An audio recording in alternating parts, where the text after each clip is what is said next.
Hello friends, and welcome of you with this new video of our tutorial Flutter 2.5 with extra features. First of all, thank you for watching my channel. I do hope you support me by subscribing to your channel, and if you do like this video, please hit the like button and hit the notification bell so you could get the latest videos from my channel.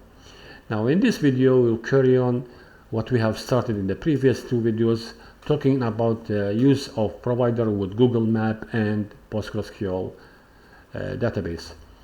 Now before we start, I need to draw your attention to one thing that I have missed to tell you about in the previous videos. Now in the previous video I told you that you need to create an API key with using your Google account. Now beside creating your API key, you need also to create a billing account, because without a billing account your API key will not be activated, and if it's not activated, even if you use it in your application, it will not be active. So you will not be able to access to Google services, including the Google Map service. Okay, so create your API key, create a billing account, and then activate the API key, and only then you will be able to use your API key in your application, and accordingly you will be able to use your Google Map service from Google company. Okay, so that's, I just needed to draw your attention. Okay, so now we have said that, let's carry on with our video. Okay, so in the previous two videos, we spoke about that when a user wishes to join our application, it will create an account, register to our application. One of the things that you have to do is that to create or to register or to insert some data about his company or the shop or whatever. One of these details could be the name, the company name, the shop name, the telephone, the email, also the address or the street, where is the location of that company or shop or address. So, and we knew in the previous two videos how we can retrieve the location, the latitude and the longitude of that address, of that location, so we can use it later on when we wish to present the Google Map in our application. So this is what we will talk in this next two videos. Okay, so now this is the thing that we will work in here. Suppose that there is a user, a buyer or whatever, wish to search for a company. This company is saved, this company details is saved in our database, in the application database. So the user will enter some name, some company name, shop name, whatever, and start the search. Okay, once after entering the name, he will hit the button, the search button, this search button. Now let's see the details. Now let's see the design of it. This design is just a normal design, just a simple card. This card, since we are going to consult with our database, we need to create a form. This form requires a key, a global key or a form key, which we can create it easily by just using a global key. This is the global key. Okay, now this global key will take a column. This column have two things. One of the things is the text field, which is this one. This is a text field which will require a controller. We just create a text editing controller for this text field, and then we need to create a button, a text button, which is just a normal text button. But the important thing of this text button is this text button has an onPressed function. OnPressed function means we need to take this text the user entered in here, we need to take it to our application database, query the database, see is this company name or shop name or whatever available with our database. If it is available, then we need to fetch all the details related to this company or to this shop or whatever. All these details we need to fetch them from the database and put them in a provider.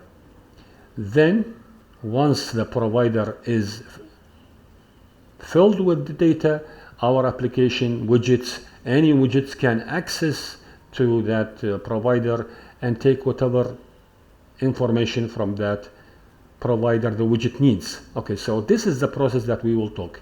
So once the user click on this button, on the on-pressed button, we will do the following. First of all, we need to query the database. So we will create a method by the name query database. This method takes one argument, which is the details of this text that we have entered here. So the controller.text, we will grab the text from here and put it as an argument for this method. This method is an asynchronous method. Where is it? Let's see this method. This is the method, query database. It's an asynchronous method. It's an asynchronous method which takes one argument as a string, because this text here is a string. This is a synchronous method. Now this method is a future, and we will take this text, the address or the text that the user entered, we will take it to the model class, and there is one method in the model class which takes an argument. This argument is also the same text the user entered. This method is here in the models. This method also a synchronous method, so it's a future. We will get a future of it. But there is one important thing we need to notice here, because what we will fetch from the database, we will fetch multiple data. This company, this shop, whatever, have a name, a company name, have an email, have a telephone number, image, whatever. So there is a list of objects we will retrieve from the database. That's why our future will be a list dynamic, a list of objects. So this is the important thing we need to point to. Now we will take this string, the text that the user entered, we will send it to our class, database class, which have this method. Now this method also we will return a future, a list future, as we have seen in here. This is a future. Now how we will create this data, or how we will create this method and connect to the database, and how we will query the database, this is all mentioned again in my tutorial in here, Flutter database. Okay, so you could go there and you will see how we can create all this thing. So now once we have queried our database, we have got a list of objects. We will send it back to the module, and from the module we'll send it back to our method, query database method. This we will place it, all the result, we will place the result in this variable, list of dynamic. Okay, and then let's go back to up. So all what we have talked will happen once the user press on this search button. All what we have, so taking this text from the text field, send it to the module, from the module to the database, querying the database, sending back the result to the module, and then to here. All will happen in here within this thing. Now since this is a future, we have two options. Either the future will return with an error. If they return with an error, we just show a snack bar in here. Let's say in here, this snack bar error will show us some message, any message, error or whatever.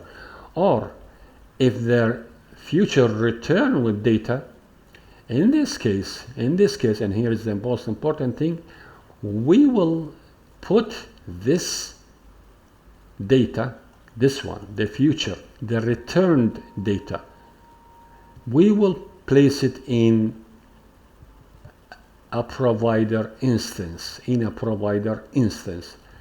That's the whole point of this. That's what we want actually to do. So we retrieved this data, the list of dynamic, this instance provider. We create this method and we pass this data into that provider, so we can save it in this instance of the provider, and then we can navigate and we move to the map widget. Okay, so this is the first step. We have talked about how we can do the first step. Now the next step we will talk about in the next video, how we create the provider and how we retrieve the data from that provider and set it to our map widget, So we will talk about all in the next video. If you like this video, I do hope that you hit the like button and hit the notification bell so you could get the latest videos from my channel. Thank you very much.